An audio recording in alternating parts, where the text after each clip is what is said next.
तर शेतकऱ्यांच्या संकटामध्ये गिरीश महाजन कुठे तसं म्हणत ठाकरे सेनेचे खासदार संजय राऊतांनी संकटमोचक केवळ राजकारणापुरतेच का असा सवाल केलाय। संजय राऊतांनी गिरीश महाजनांवर टीका केली। संकटमोचक बांधावर जातात, रस्त्यावर उतरतात असा पलटवार नवनाथ बन यांनी केलेला आहे। गिरीश महाजन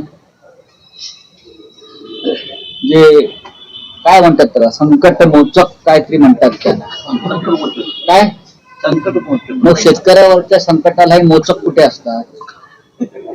हा, फक्त राजकीय संकटमोचकच असतात का राजकारणामध्ये?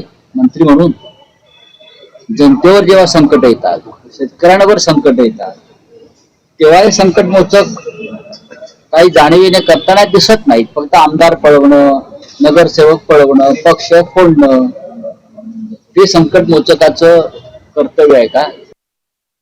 संकटमोचक हे रस्त्यावर उतरतात, बांधावर जातात, शेतकऱ्यांशी संवाद जातात। संजय राऊत, तुमचे नेते कुठे आहेत ते सांगा। तुम्ही घरकोंबडा म्हणून काम केले।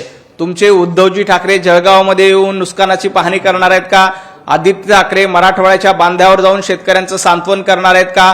मागच्या वेळेला संजय राऊत असंच कुठलं तरी नुकसानीचा दौरा करण्यासाठी गेले होते आणि मर्सिडीज मध्ये बसून काजू बदाम खात बसले होते। गिरीश भाऊ हे संकटमोचक देखील आहेत आणि तुमच्यासारख्या नाकर्तेपणाला कर्दनकाळ म्हणून देखील ते काम करतात।